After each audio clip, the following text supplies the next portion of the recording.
is the mini ripple tank, and it can replace those larger clumsy ripple tanks because it is so easy to set up. And by this I mean, it is ready now. You can now see the waves immediately on the screen without using a projector.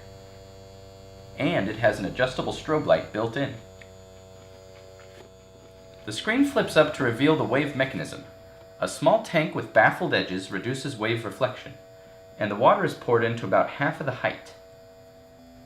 The vibration is controlled by these dials, which manipulate the wave frequency and the strobe frequency. I prefer to have the waves appear to move slowly, which helps you when you point out specific effects. For example, if you want to measure the wavelength. Now it's time to try a few experiments. The mini ripple tank can demonstrate the properties of waves, including those identifying properties of light waves.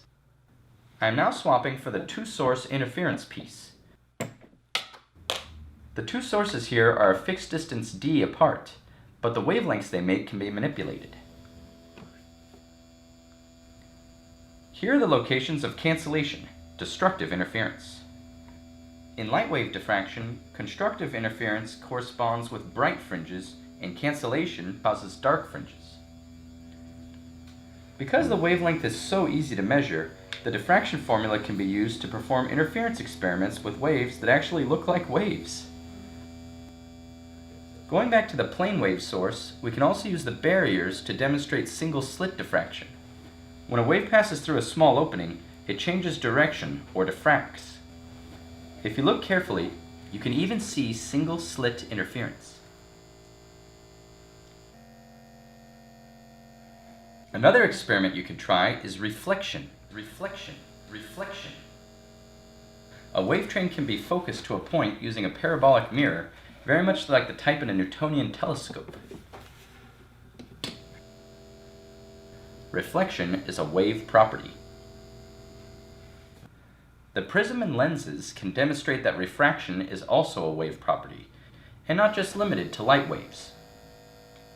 The trick is that the water must be very shallow, just passing over the surface of the prism. Sometimes it's fun to add a little blue dye. The bending occurs because water waves travel slower in shallow water. Therefore, the change of wave speed is the cause of all wave refraction, whether it be water waves or light waves. Using the concave and convex lens, you can also demonstrate the focusing of waves. The convex lens causes convergence, but the concave lens causes divergence.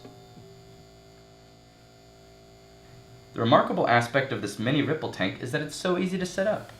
Now, wave tank experiments can be accessible to all students and teachers with a single, simple, and effective apparatus.